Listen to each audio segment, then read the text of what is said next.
Enemies in Valorant, I can't hear you. Yeah, I had my overlays off.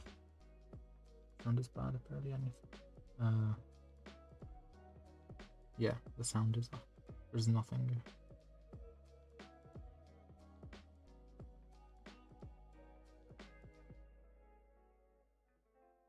It has no sound, basically.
What do you mean why flick so slow?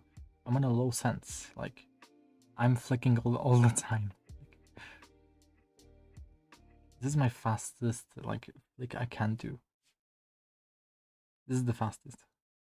Like, realistically.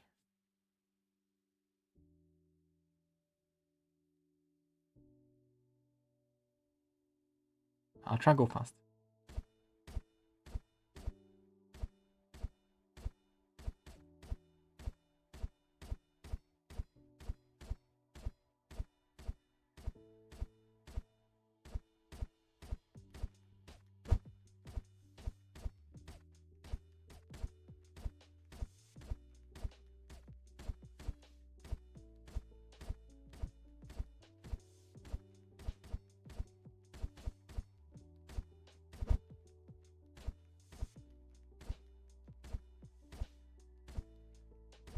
My hand gets tired now because I've been moving it so much.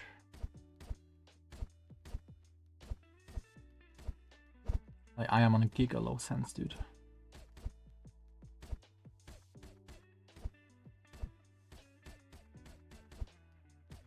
I still can't hit the small targets.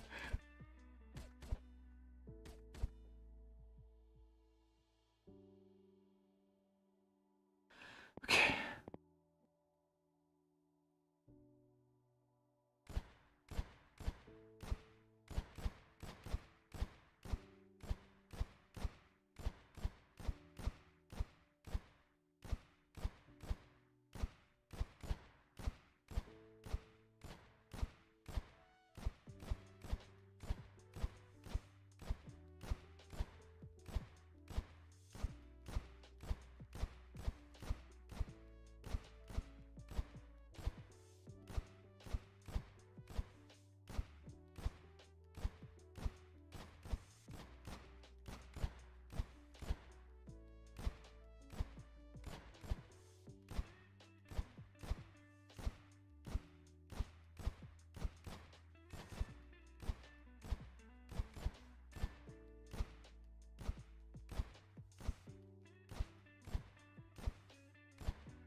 Flicking slowly is not necessarily a bad thing, because the goal isn't to be fast, the goal is to be consistent and precise.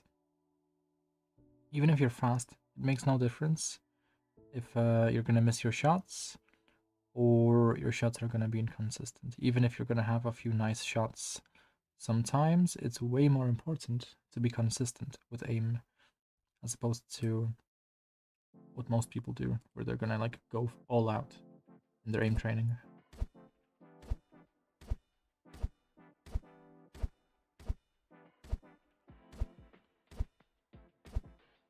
Then they're just gonna hit a few nice shots because they trained like specifically for like crazy flicks or whatever. And that is not the point.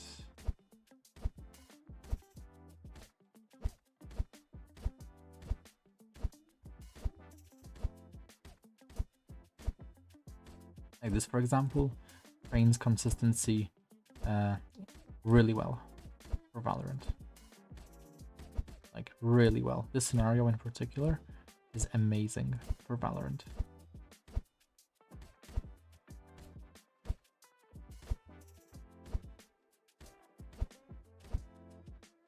Because it is just one decently common pattern in terms of how the enemy will move when you're playing if you're surrounded by enemies.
This one's also pretty good for Valorant.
This here is a upgraded scenario that Tens uses pretty often.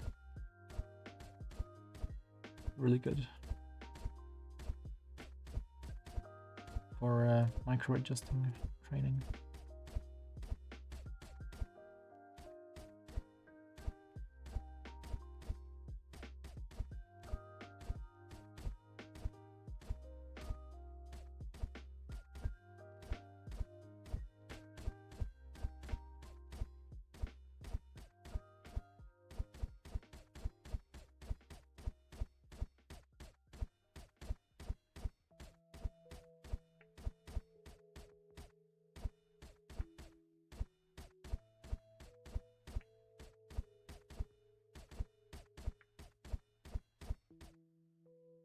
Okay. Next. I hate this one. It's not very satisfying.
it off after every thing scenario.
Even my micro adjustments require training, like, bruh. And I'm not too sure if top 30,000 is good.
Wasn't bad, was it?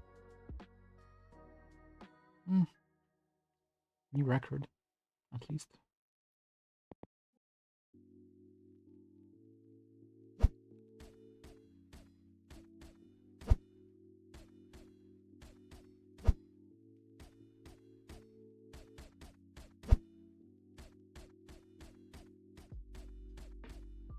This one's kind of pointless. Kind of hybrid. Maybe if there were less targets in each square, it would be pretty good.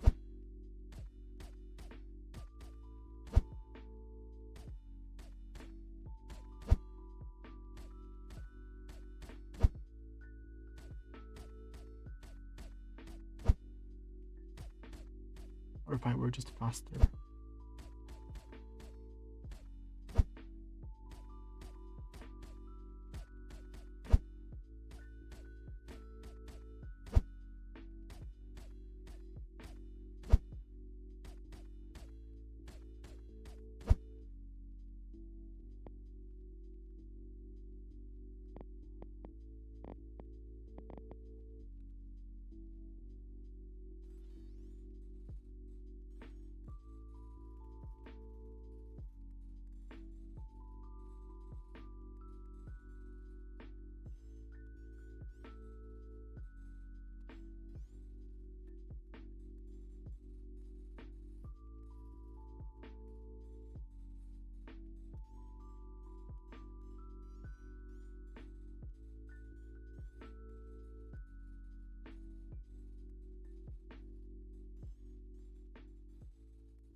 How did it take you to reach Immortal? I'm assuming the question is how long. It took me around 1,000 hours, but 500 hours sticking to one agent. So I kinda take Valorant casually and competitively at the same time. It just depends on like the time period. Like sometimes for 1 year I'm gonna just grind Spike Rush and just be like whatever.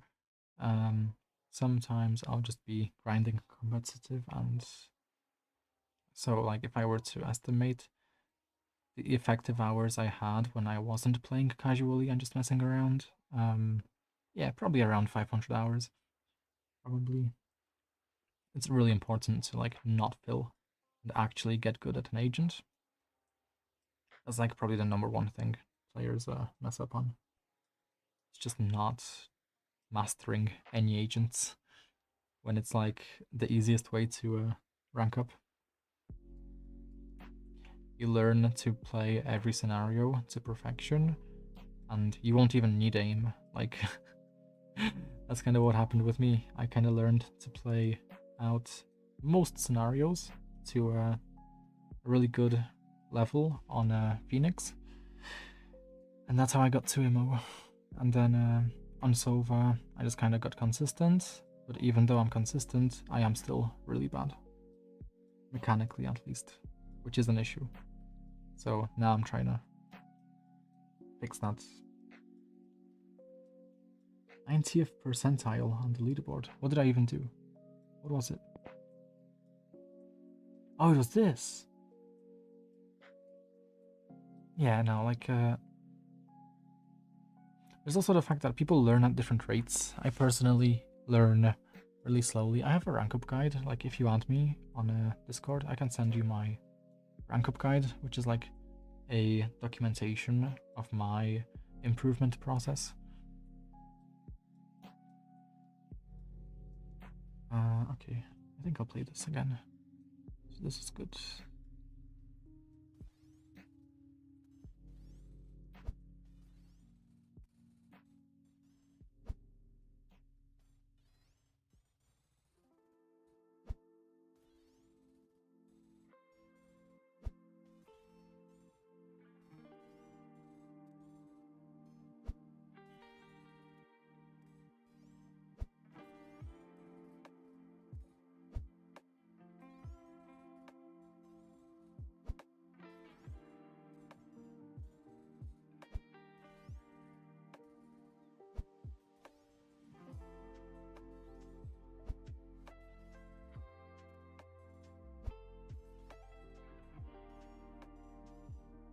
I'm just tech support Dave on Discord. I think it's the same as my YouTube.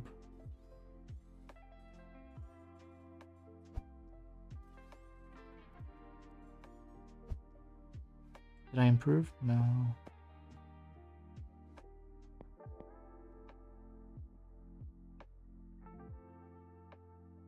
Oh, it's this anti-censoring. Oh, I'm so bad at that because of my low sense. Oh, I gotta increase my sense. Hmm.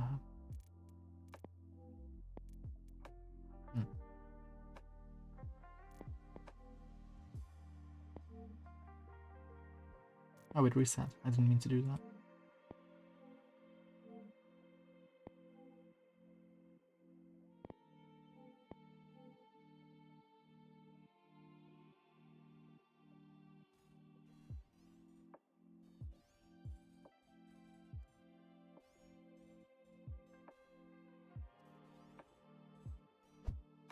Yeah, I've not done this in a while. It's so tough.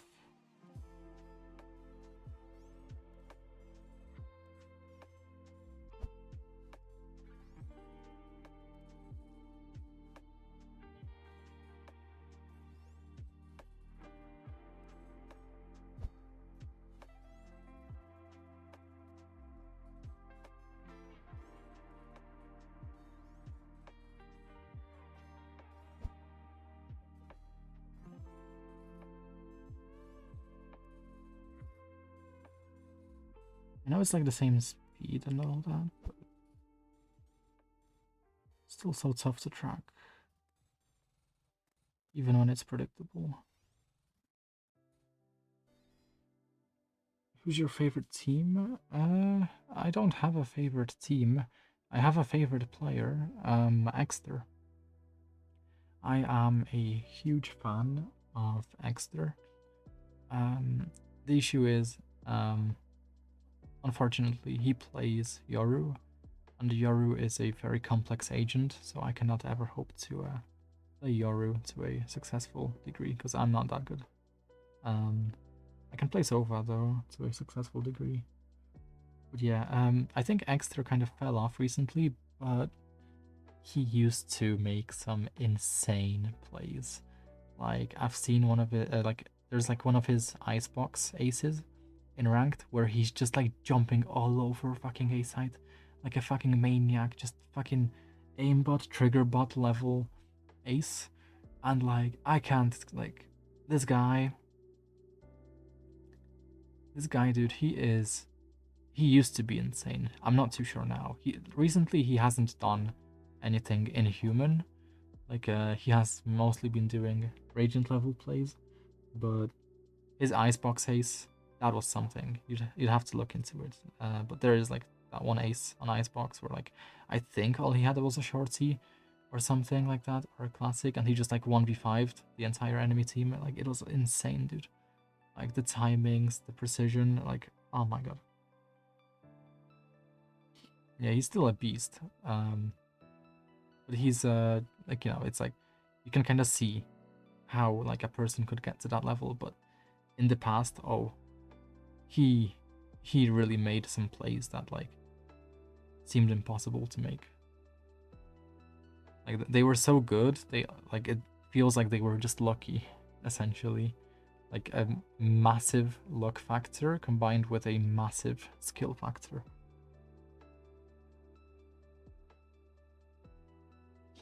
But yeah, it's like,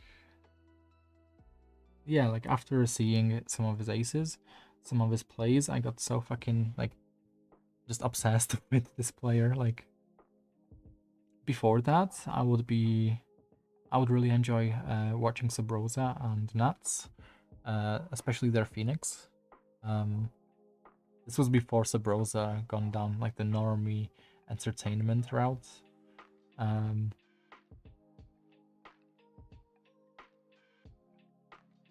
But yeah, I think I mostly watched Subrosa just to learn Phoenix, though. That's kind of why I watched him. I think he's an okay player, but he's I feel like the way he plays Valorant, it's very attainable. Yeah, no, unfortunately, Sova is really hard to play. You pretty much have to play like a duelist. Going from when did I start playing Sova? Around Diamond. I think I dipped into Diamond from Ascendant when I started playing Sova. Going from Diamond 3 to Immortal 2, the main thing I learned is that I kind of needed to play like a duelist. It's still really hard to get value with Sova's kit when you're playing like a duelist. But it's kind of the optimal way to go. Like, you can play passively, you can play for like so your Sova dart and shit like that. That's all valid, but at the end of the day, that's gonna get you, maybe a few round wins before the enemy adapts. They're gonna start shooting your darts, and then it's like, okay, now you have to find other ways, right, to get value. So the tricks only last so long. The tricks only last until they stop working, or they just don't give you value because the enemy doesn't fall for them or whatever.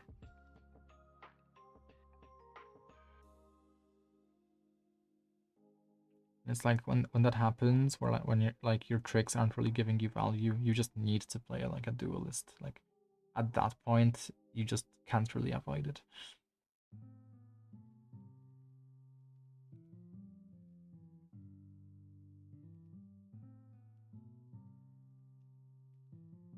Like, because you're not a duelist, like, it is tricky. because you don't have that escapability. And there's still like lots of duelist type potential with its utility. There's definitely potential. For example, let's say you want to go aggressive on B main defense on Ascent. Let's say your teammate smokes B main for you. You can totally scan past the smoke and then like shoot through the smoke and then walk into the smoke and go aggro and like throw off any enemies inside the smoke with a shorty. The scan gets you a free kill, then the shorty gets you a kill. Then you can isolate your angles around the smoke, right? Really depends, right? Like you probably don't want to overheat after you get a kill or two. After that, the enemy's kind of fucked, and they're gonna have to wait for for some opportunity to get picks or something if you're up in numbers. But yeah, usually you just cannot play passive, especially in ranked, unless you have like a really good duo who can play off your utility instead.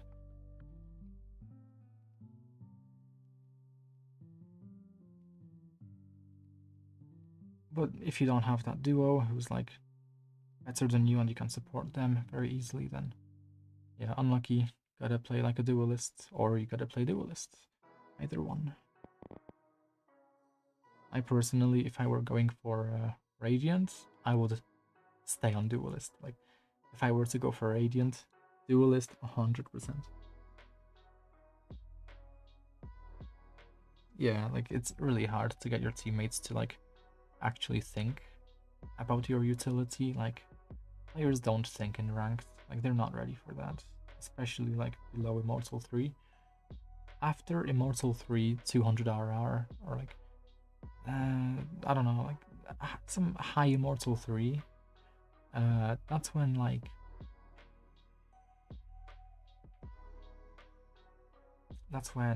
players kind of start playing off your utility better.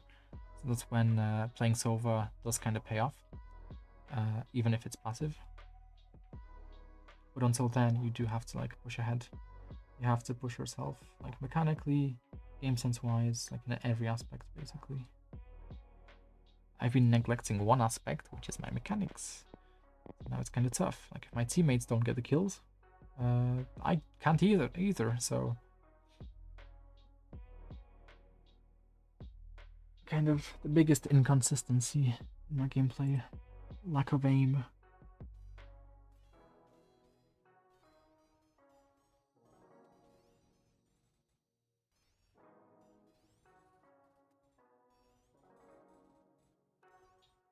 That was after like a lot of like thinking and preparation, like custom games, figuring out lineups, plays. Like there's definitely things you can do outside of aim training. It's just you can't really avoid developing certain skills if you're trying to rank up into like Immortal or High Immortal / Radiant. Because that's kind of the easiest way to go about things, is you train every skill as much as you can, and you kind of move on after you stop seeing progress. Like right now, I'm very new to aim training. I pretty much don't aim train. So I'm going to see a lot of progress in the upcoming few weeks if I keep at it. But after like 5 or 6 weeks, I might stop seeing progress. Really depends. But that is when I can just move on to develop other skills, like my movement. My cross replacement is fine. So it's like maybe my micro adjustments. That's like a different thing.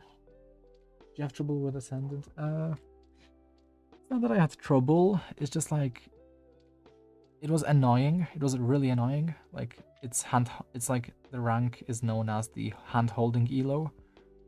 You have to handhold your teammates. You have to tell them what we need to do. You need to tell them how to play. Obviously don't like backseat, but like give like valuable comms. Like if you're up in numbers, if you have a numbers advantage, 5v4, 5v3, tell them to not peek, play safe, play your life, right? Like give up map control, right? Don't like fucking lurk. to give like the enemy opportunities to get a pick on you, to like even out the numbers or anything, like but that doesn't really work. You need to hold their hand because they're not going to listen to those comms a lot of the time. So you need to be with the teammate who's like overextending the most, and you need to kind of support them. So like whether it's attack or defense, your most aggressive teammate, he should generally get traded, and you should almost always be behind them. But no, the thing people get wrong with lineups is just they don't really get how they're meant to be played in ranked. Like, because in like coordinated or team play, it's a lot different. Like if you were to go 5v5 Premier right now, you could make some very useful lineups, right, for your team, as long as they're coming, as long as they're getting information, as long as they're like getting map control, right, they have game sense, like as long as that happens, there's definitely like a lot of lineups that will come useful that you find in like Sova tutorials. But unfortunately, the most effective lineups on Sova are those that help you get value. Like, yeah, you can help your teammates, but the best lineups are those that help you and your teammates, right? Where it's like a win-win for everyone, basically.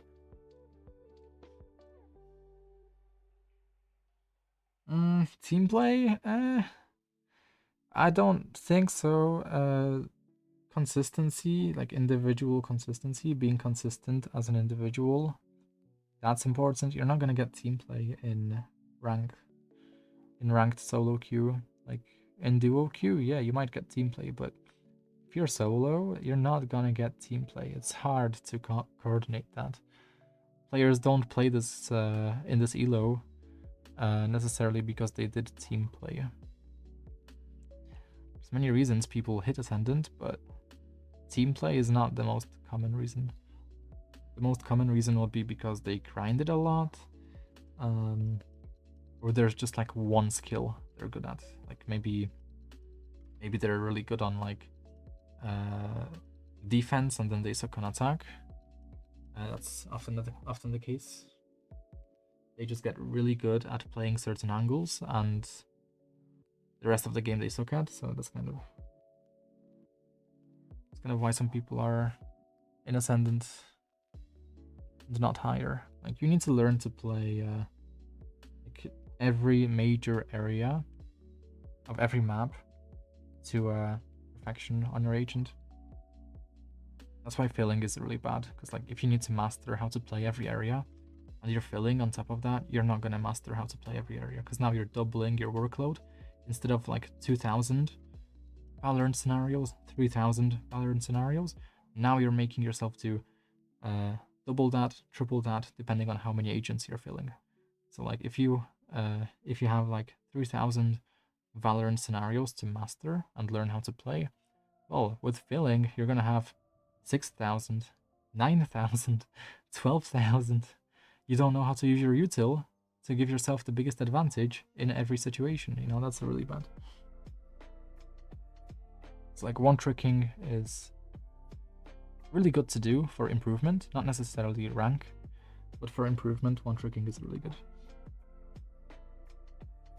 Now, you can treat Valorant like chess, like just focus on like figuring out, you know, the chess moves to everything. Like, for example, if the enemy jet on ascent defense, if you're like tree, the enemy jet dashes out towards Gen, what can you do to punish that? As Sova, you could shock dart Gen, you could spam generator. If you're like Phoenix, you could flash out, or you could prematurely molly generator, or you could prematurely molly the A main entrance to isolate the enemies from the enemy jet. And then you just get like a 1v1, right? And then you can flash out. Enemies are stuck A main because you mollied on Phoenix, and you can just get a free 1v1 on the jet. And they are most likely flashed if you make some noise to make them turn around. And if they don't turn around, you shoot them in the back. So either way, it's like a win-win, right? It's like you need to learn to play those kinds of scenarios. And one key to doing it is putting yourself in those common scenarios in the first place, where you have like a way to outplay the enemy.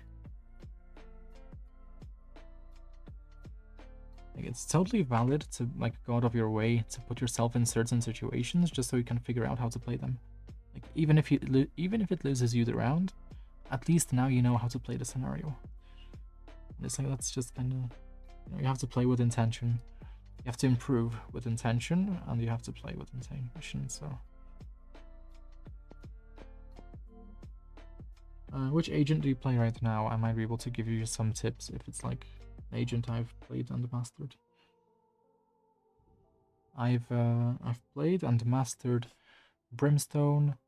So Sova has such a high learning curve that I don't know if I mastered him, but I did peak with Sova way above my other agents which I mastered. I did kind of quit playing Phoenix, but I did master him pretty much, even though I quit Phoenix pretty early.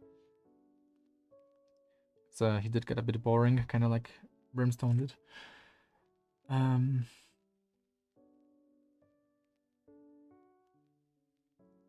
guess I'm also pretty good on ISO, mostly because I kind of have a sense for how a non-movement isolation duelist is meant to be played.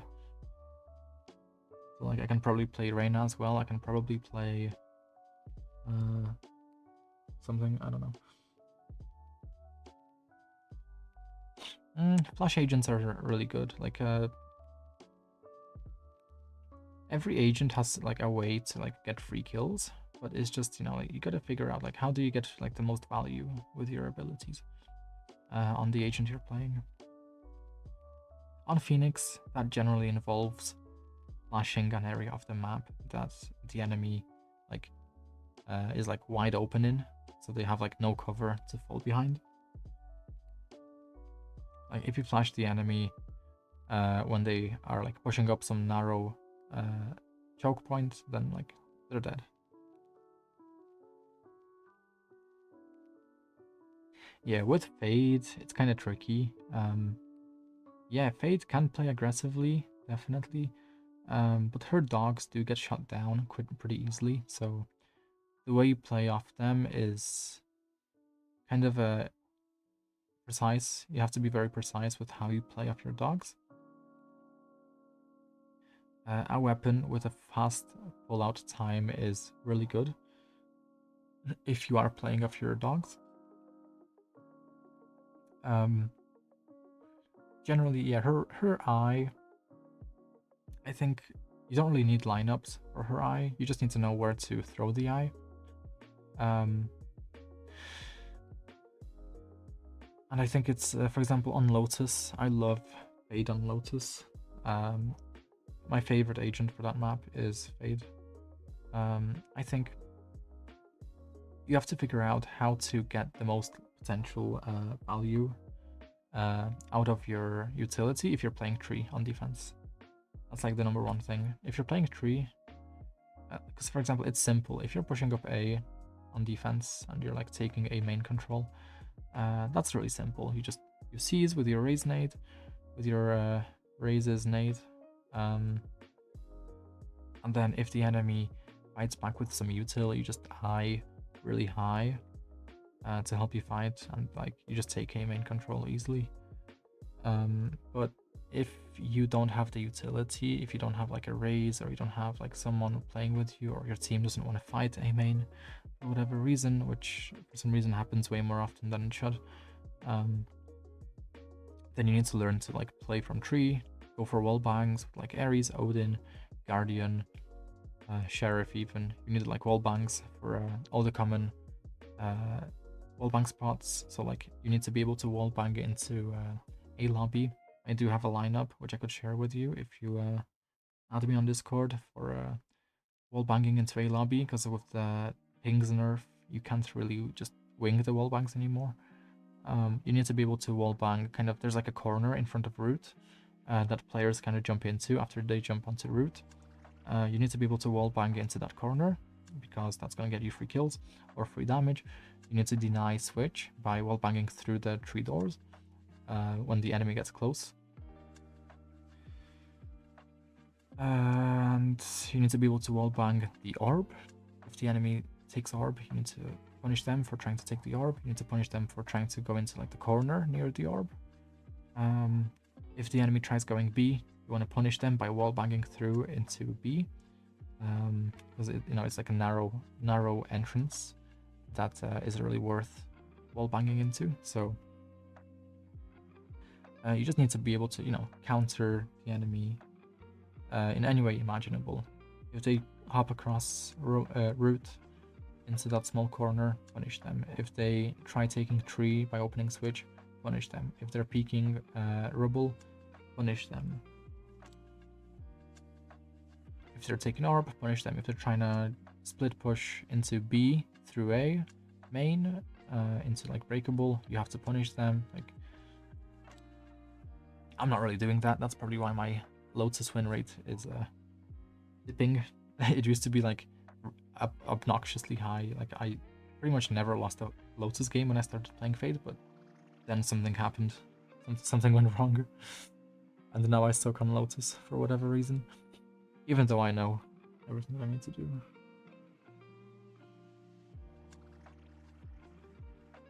But yeah, apart from like Fade Ultimate obviously is really strong. I don't know, like Fade I would consider just a balanced agent where like she doesn't have abilities that are broken for certain situations. She just kind of overall is impactful if you use her abilities right. And obviously like it's really good that like her dogs can clear all the like close corners and shit like that. It's really nice and easy.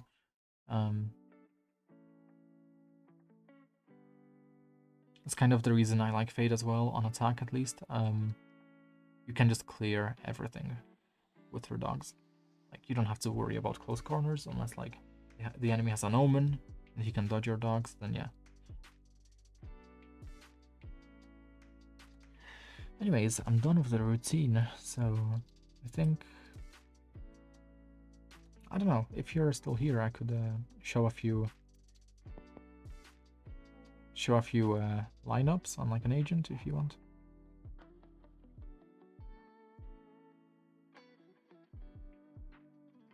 It depends what you want to play. If you want to play Phoenix, I could show some effective lineups.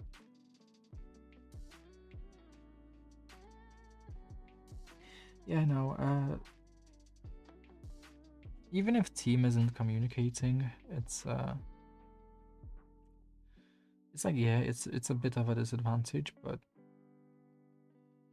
lots of people hit Immortal and Radiant with their comms off, so it's like you just have to compensate in other ways. It's just like Copium, if you're just gonna be like oh, my teammates, they don't come, and this is why I'm hard stuck or whatever.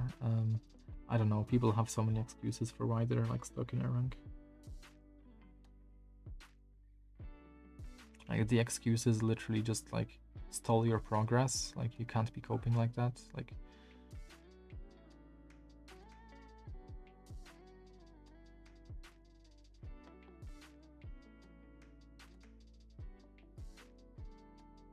yeah, that's good. That's good.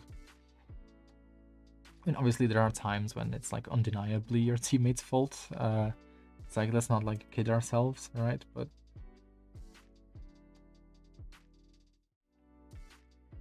okay, so I'll just do like a quick demonstration. So where is Valo? Valo is right here. It was booting. There's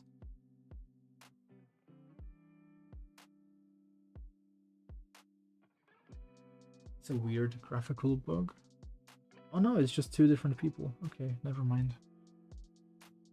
Okay, yeah, no, even if it is your teammate's fault, it's like, it's just a learning opportunity. Like, just figure out what the hell can you do. Like, even if it's not going to bring you to a win, right? Even if you're not going to win the round, even if you're not going to win the game, like, figure out figure out like how you can maximize your own value, even if it doesn't win you the round. Like, because then, you know, if you figure out how to play around teammates who are like throwing their lives away, then you're gonna have a much easier time playing around teammates who aren't throwing their lives away, but who are just putting themselves, you know, in pretty similar situations.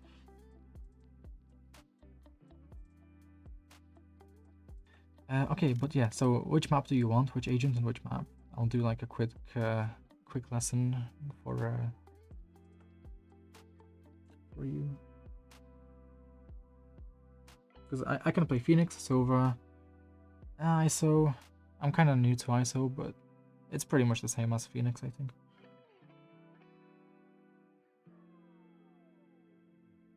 Haven, okay. Haven. Which agent on Haven?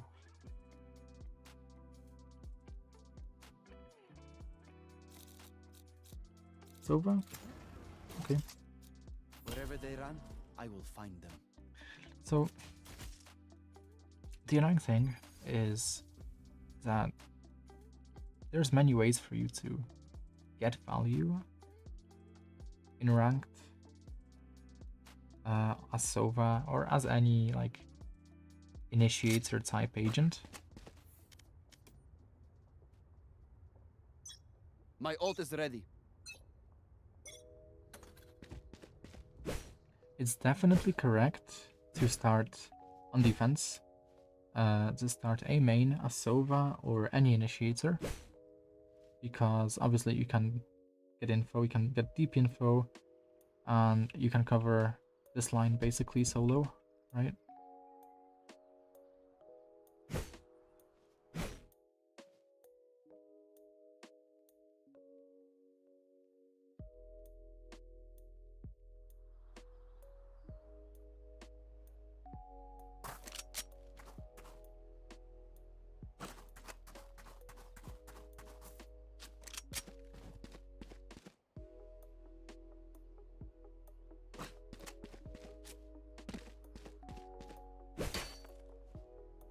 As for lineups,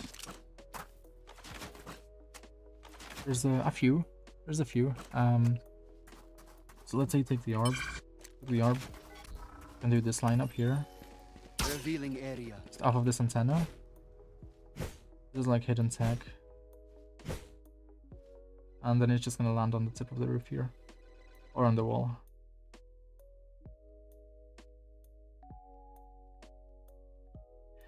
So it's really fast. You don't need to align for it specifically or anything. So alternatively, there's this. These shock darts surprisingly get so many kills. Yeah. I mean, wait till you find out that you can also bounce it off this antenna here. I think. Is it 2 bounce? I think it's 1 bounce. Area. I think there's like a different alignment for it. It's here. Crouch. Scanning ahead. It's a different alignment against this shadow here. No, it can't be. Scanning ahead.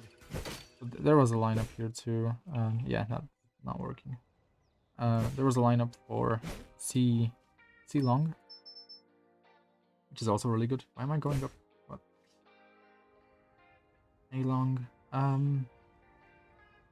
Oh yeah, for A long, this one is better than Radiant lineups that people use in Radiant. You align yourself.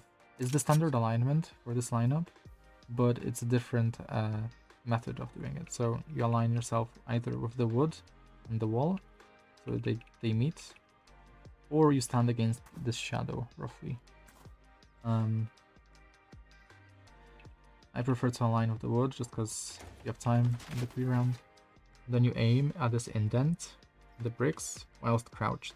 You aim a bit to the right. Revealing area.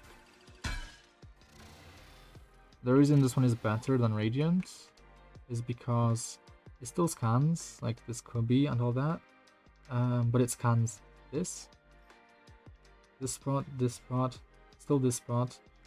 And yeah, it also scans a bit deeper into this area here.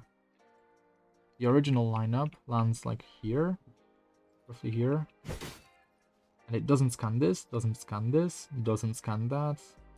Doesn't scan as deep into lobby.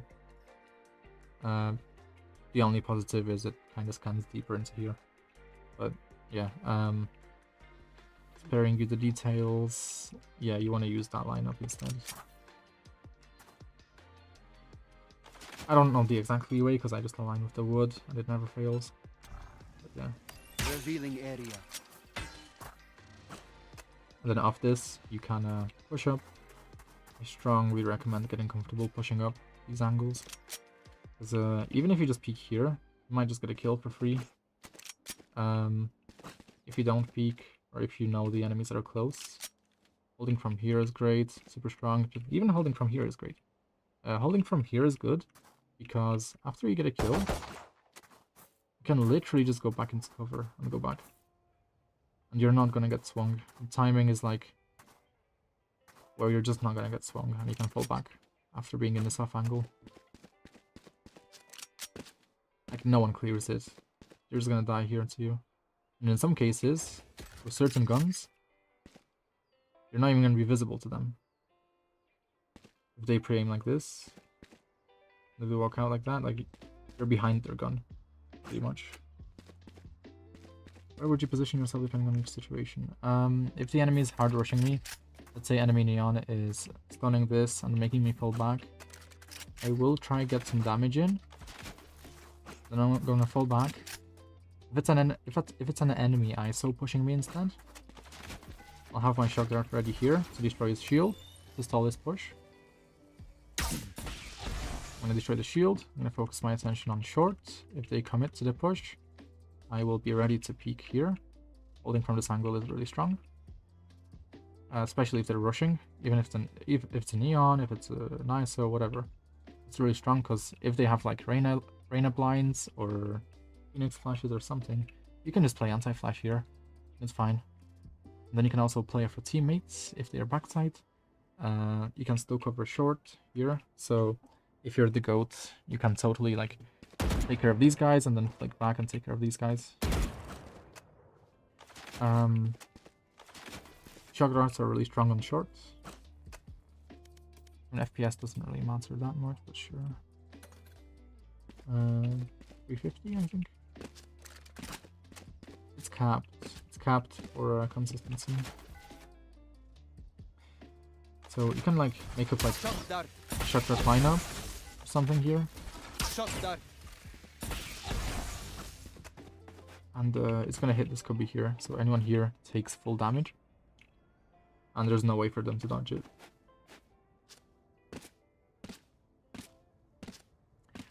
Nowadays, I just retake by...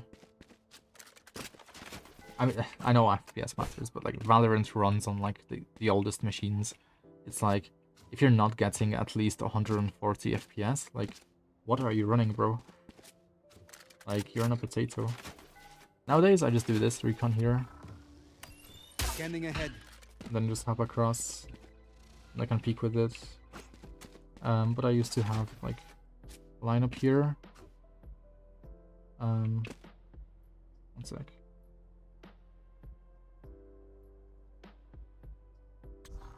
Scanning ahead. Revealing area. It's something like that, pretty much. And yeah, you can just play off it. Really important that you can play off these. When I'm retaking, I shoot the recon. Shock darts. You want to be able to shock dart. You want to be able to shock dart this spot here, essentially, because this is like the good spot for the enemy attackers to plant in. So you want to shock dart this to deny that plant. If you kill someone, great. If you don't kill someone, also great, because now they're going to plant here, right? They're going to plant in this spot. This is good for you because the enemy cannot really peek the spike from long or short, really. Much harder for them to peek from short too. When switching Jet or Reyna? Yeah, sure.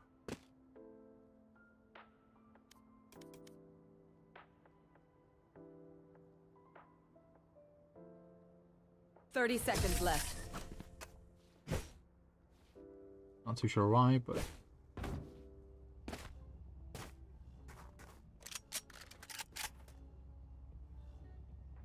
Here.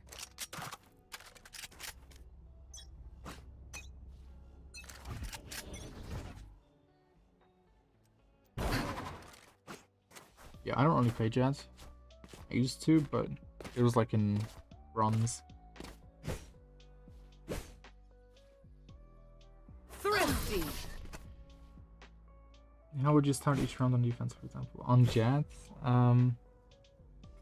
Well, I think in ranked, duelists like Jet should be played as flexibly as Phoenix, I think.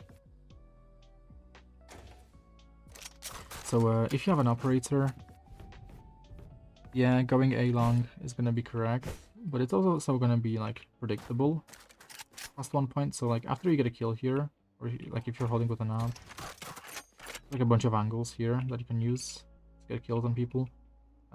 This one's really good. And then you can still escape, right? You pop your dash away, pretty nice, and then you can re-peek maybe.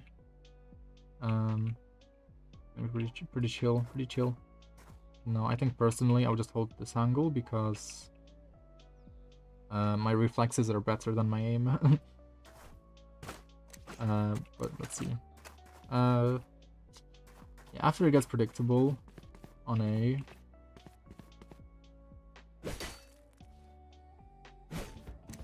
I'm not gonna play comp. I already played today. Maybe tomorrow. Yeah, after it gets predictable on A, I would probably just start C. I'd probably just up here or some shit.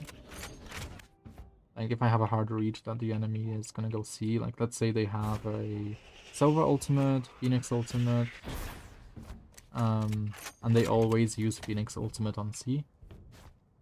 Given that kind of context, yeah, I would start maybe top of platform here. Kind of aim for like the crotch level. Crotch/body level. Take a shot. And you don't even need to pull back. What you can do instead is just drop here with a glide.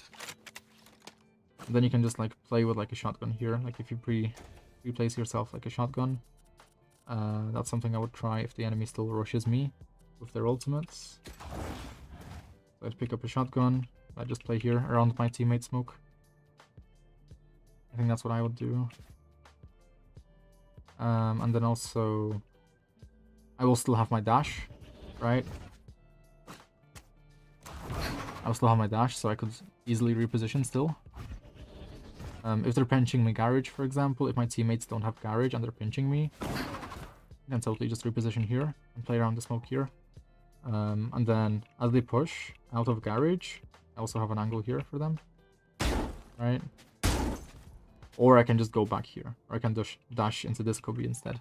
This is where Exter plays a lot on Yoru. And players don't really expect this angle for some reason.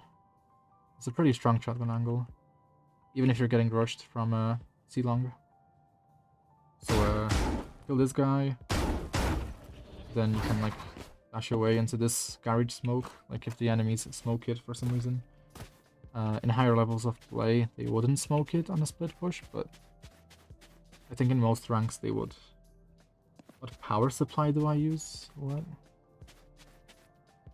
Why? What? Are you just asking that because of my name, tech support Dave? Like, I don't know if I even remember anymore. It's been so long. I don't remember, but I see this angle a lot here when players play shotgun.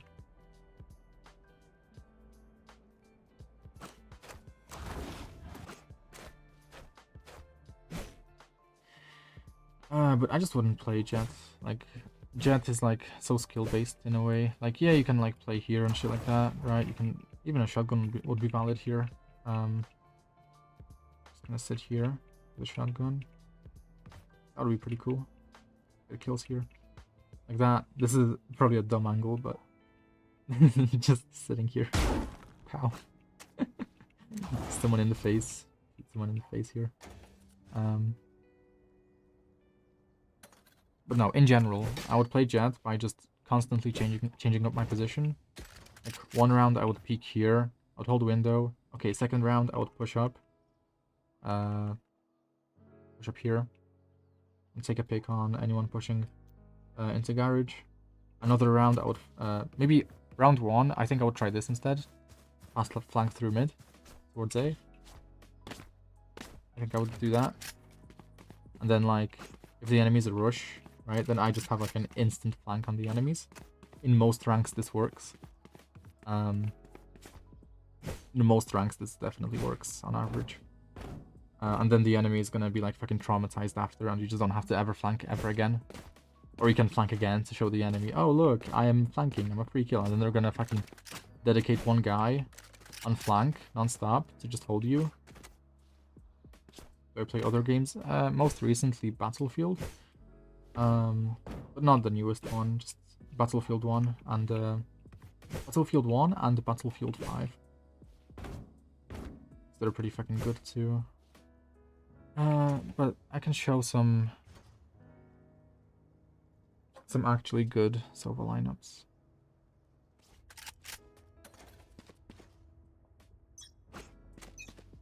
So it is correct to play A on Sova, but it's also really strong to play Garage. Because from this position you can cover most of the map solo basically.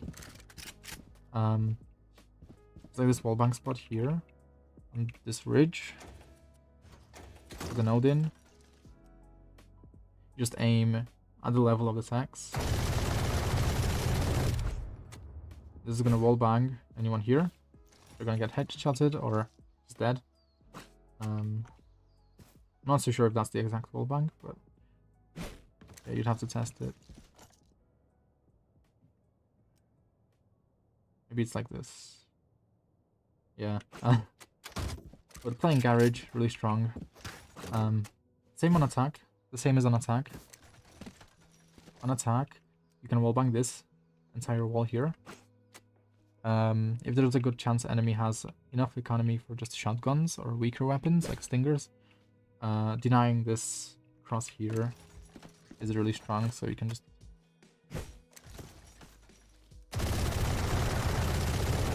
then obviously destroying the doors, and then off the spawn barrier you do the average Jonas lineup. Right here. Average Jonas lineup. Scanning ahead. That's not it because it's off the spawn barrier. 30 seconds left. 30 seconds left. Off the spawn barrier, wait.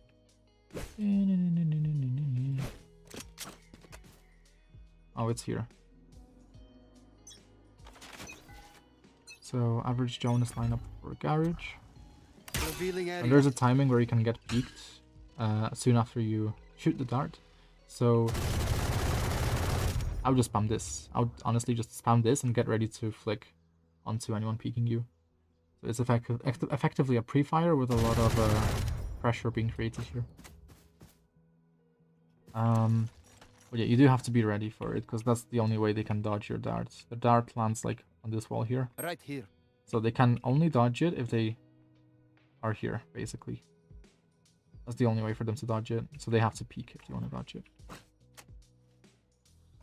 So I'd be very ready for a peek. And then you can just push up, take mid. Let's say you fought B a bit. There's this wallbang here. Gets me kills sometimes, and people think I'm a piece of shit for it, but like they're the ones standing here. Fade is theoretically better. However, the agent that is going to be better will ultimately depend on the player. So if you're more used to playing Sova, if you're more comfortable playing Sova, stick to Sova. There's no reason to go on Fade. Like, the theory doesn't matter if, like, in practice things are different. Yeah, you just always make sure you drone garage and shit like that. If you have a weak weapon, like an Ares or some shit, I would always, like, Scanning ahead. try doing this. And then the wall bang reaches, like, even there. Right here. And even what was that. So darting, like, here is really strong. Revealing area.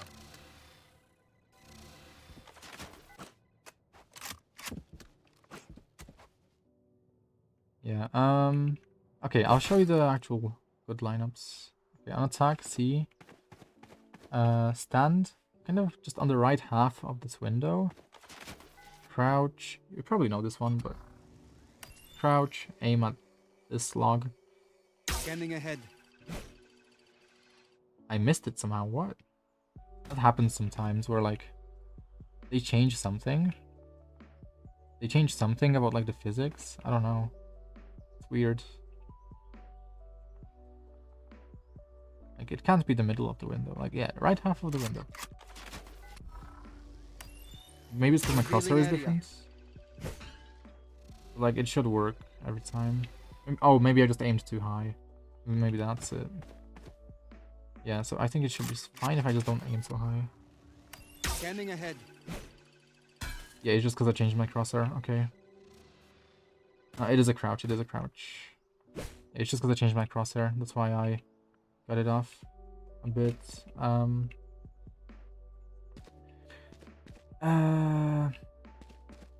Now, if that one gets destroyed, this one is the one that I think Sam uses a lot. Just aim kind of at the tip of this.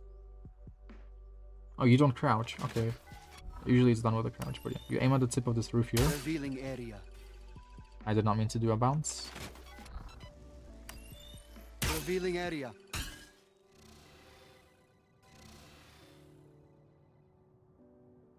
If you do it right, it is going to scan that corner, but I'm not sure what I'm doing here. Oh, it's because you have to be far. Do you? Yeah, you have to be far. No, it's also the crosshair difference again. Scanning ahead. I use my crosshair for a lot of lineups, so they're a bit off. Yeah, this should scan corner here now. As I'm scaling, oh yeah, also off the spawn barrier, this one you need, this lineup you need. So you align off the spawn barrier, you align this branch here. Like the tip of this branch when it meets the roof. Scanning ahead. It's a shock dart lineup. It hits the cypher crypts. Kinda need that because there's no more reliable way to destroy the lineups. The trips. There's like something you could do here, but tricky. Revealing area. Yeah, it's pretty tricky. Yeah, it's really easy though. We can just wing it. Shock dart. Lots of leeway. But yeah, like not every, but a lot of Radiant Sova players use it. But sometimes you have to be wary of this. But sometimes it's better to just Scanning ahead. scan above these boxes. That's it. Because it's the fastest scan. It gets logs. It gets all of backside.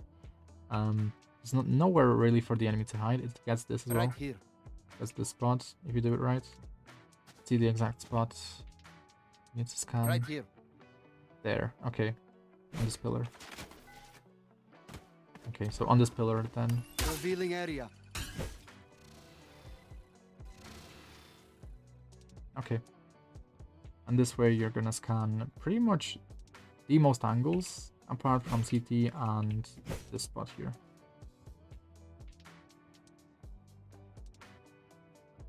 Now, this is the one I recommend when like you're just rushing because this one is slow. There's a delay of this one. With all your abilities, there's a delay. So, also, back against wall. Aim at this window. Shock dart. And gets this corner. If like I'm 23. Fucking old. And then alternatively... Oh no, wait. It's full charge, I think. Scanning ahead. Is it full charge? Oh yeah, full charge for that.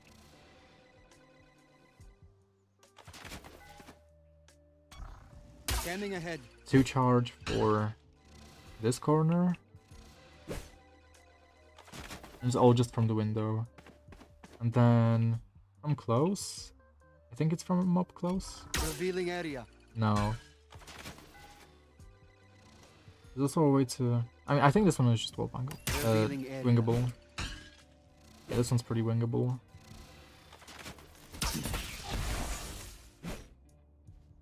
I'm from Poland. Polandia.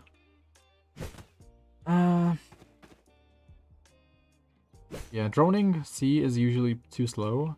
Your teammates are probably just gonna like push out before your drone like scans anything, so usually a drone from here Flight. on post plant is pretty strong. You get lots of info this way. Recently I've been double shock dart bouncing into the ground my post plants, Shock dart.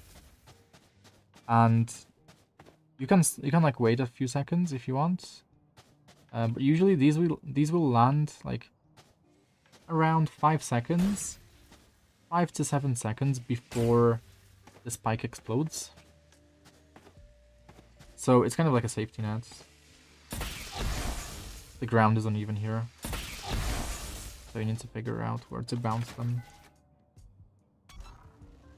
Maybe on this line. Scanning ahead. Scanning ahead.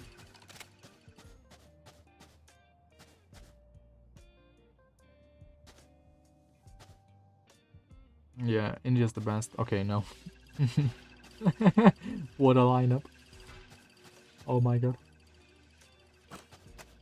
Imagine the enemy sees that.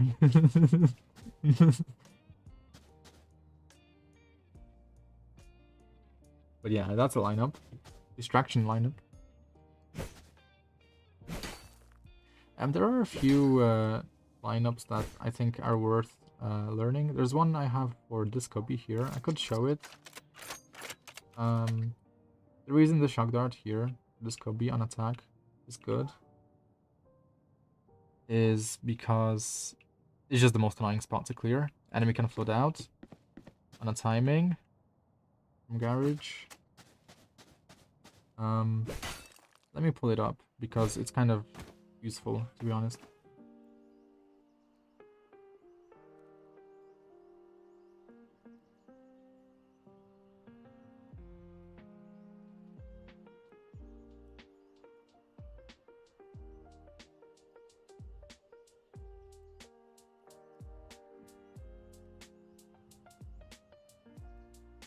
Okay.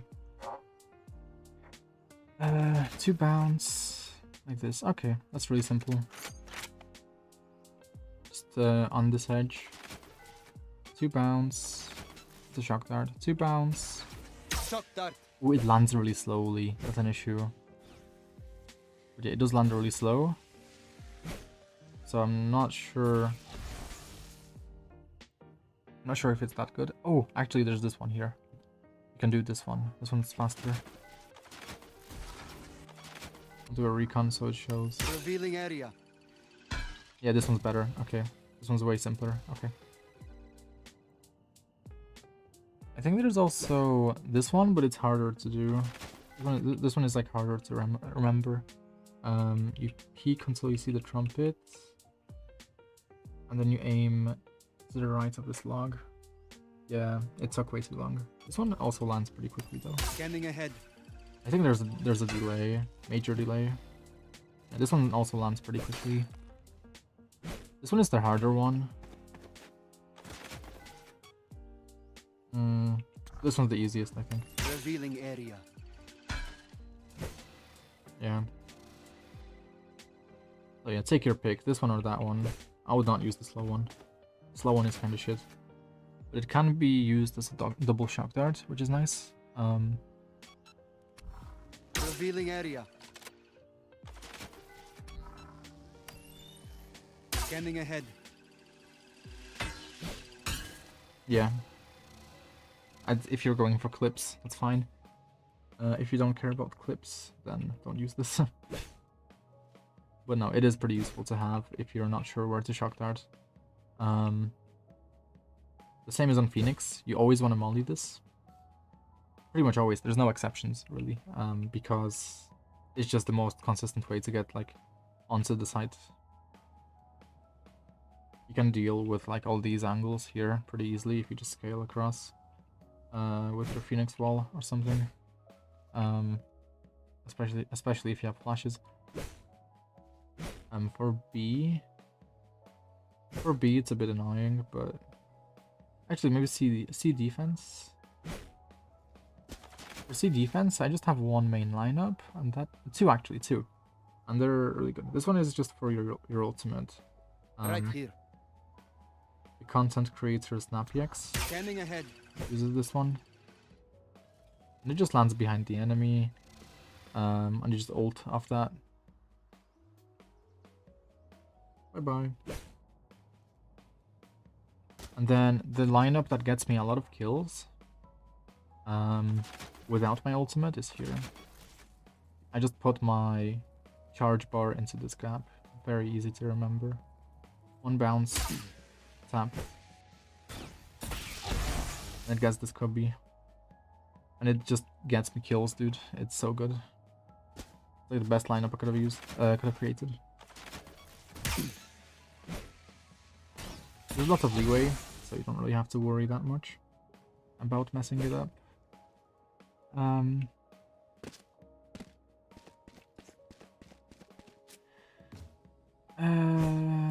There's a bunch more. Like here, I recommend this banana lineup.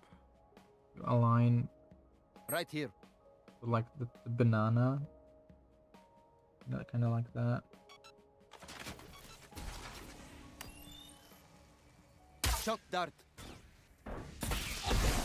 Really good to have. A professional player uses this one in ranked. But gotta go now. We'll wake up soon for work. What? You're waking up soon? Were you not awake? But no, this one is really recommended. You can just wing it. You can wing it just on the right of this, but this is gonna be smoked off usually.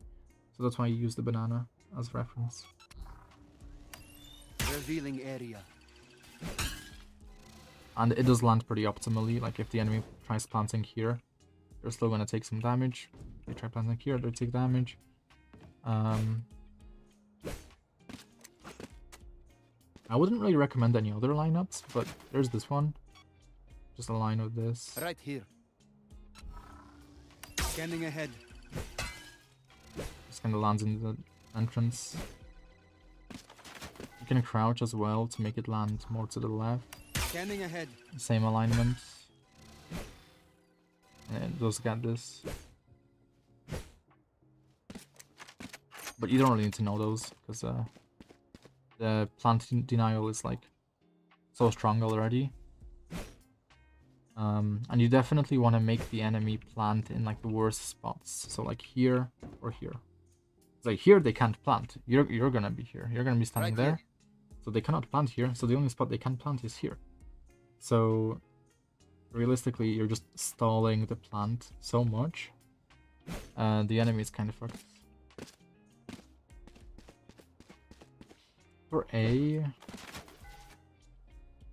I would just do like a double tap here. What was it? This.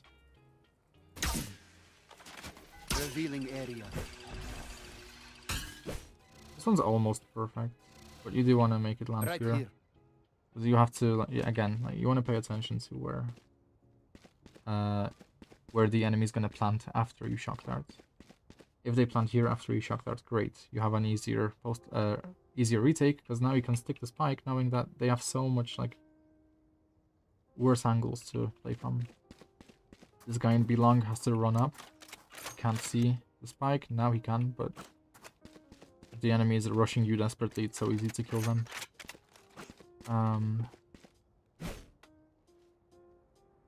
I think there's... This one doesn't require memorization, just aim here. And like back into the corner, crouch, Or like hide from like that spot. Crouch. Revealing On area. this. Scanning ahead. I'm just gonna scan pretty much everything, like all of sight. Some of hell, short.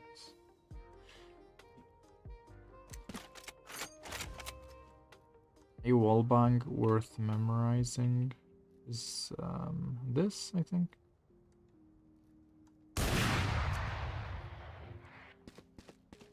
No, more to the left.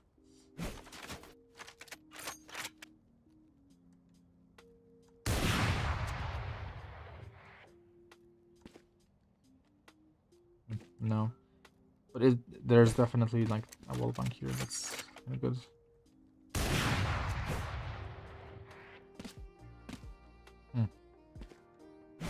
I don't think they patched it, but I would try spamming like this area, roughly, on retakes.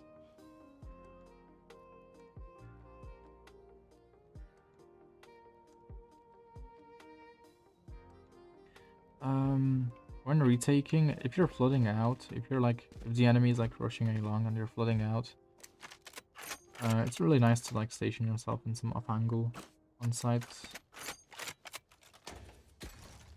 Here is fine. If short is under threat, asking for a smoke Right here here. is great.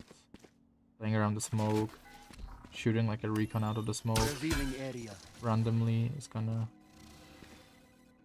get you some kills. On attack, there's this. What was it? Here. I don't use this one. I just shoot it randomly. But what's this? Revealing area. Right here. It's just general Scanning leeway. ahead. Nothing specific. Oh, does that scan? No, it doesn't. Oh shit, too high. Bye bye. Revealing area. It's a bit slow though. Bit slow. But it does let you play off it.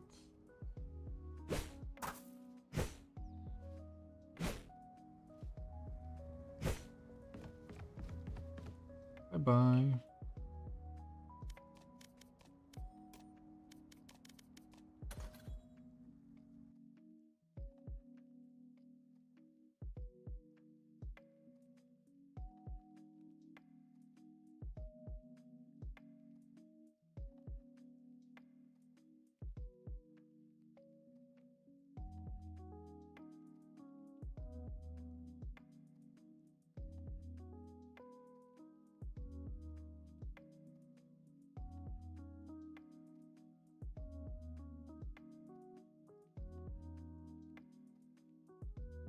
Maybe. Although I am trying to rank up a bit, so I typically only queue with people who are like Immortal plus. But even then, that just shows mixed results as well, so I think it does need to be someone who's like Immortal 3, maybe Radiant. My last duo was like incredibly toxic. They did give some useful feedback about my gameplay, but they were incredibly blunt, incredibly toxic. And they were Immortal 1. And they were still really not that good. Like, they acted like they were Radiant. Ah, yeah, like customs or something, yeah, sure. But like, I already throw my own rank enough, so I don't need more experimentation besides the experimentation I'm doing with my own gameplay solo. If that makes sense. My last experimentation, yeah, it was not a success, even with a Immortal player.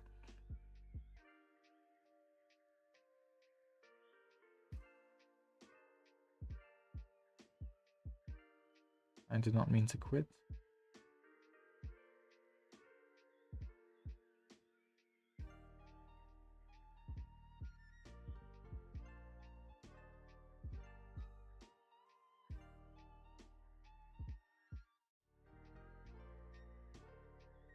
Right.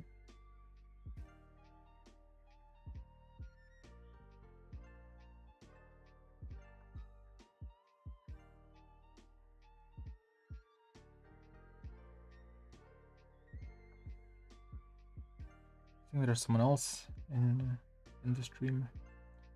I wonder who.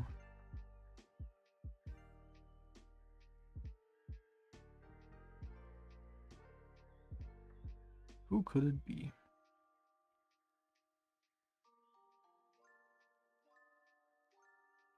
Would be nice if it was like Porcelain Tooth.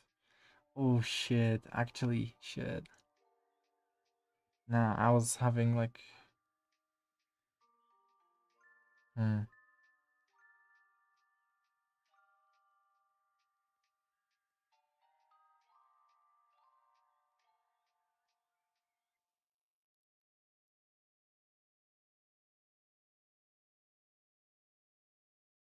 need to keep... I need to keep... I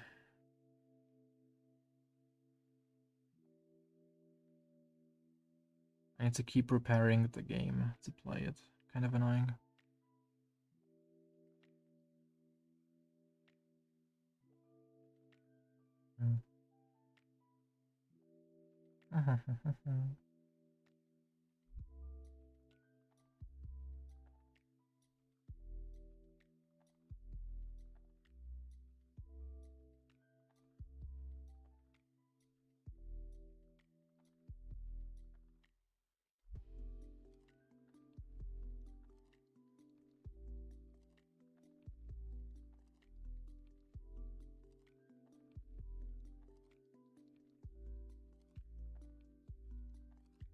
Yeah, I think last time when Porcelain Tooth tuned into my stream, I was being rather toxic in Valorant. I think that's why they just don't watch me anymore, which is unlucky. Losing a viewer over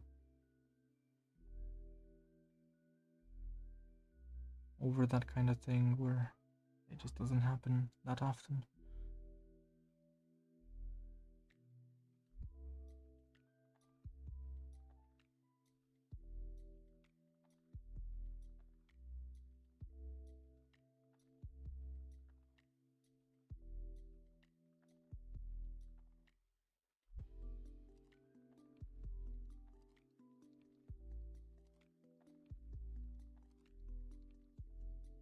Today I kinda...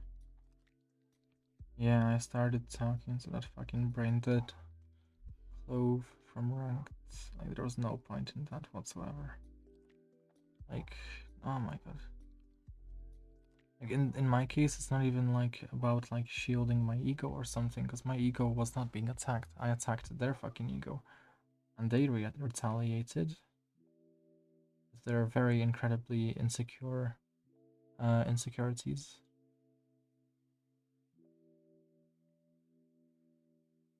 They projected so much onto me. It's so like readable, like so predictable. Like when you like tell someone that they fucking suck and they just project like all of their insecurities onto you. It's so funny. But like somehow that happens very often. Like very often relative to like how often you actually like annoy someone in ranked.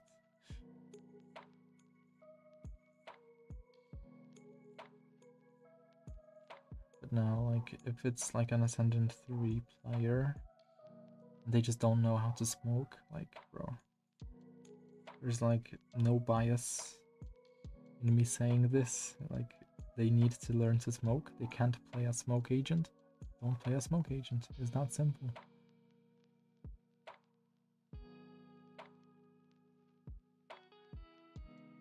How the hell does one get to this elo? Like, killing agents and sucking at them. Like, they get carried.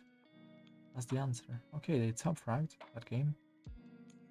But like, with their util usage being that bad, no wonder they never peaked Immortal. When their util usage is so bad.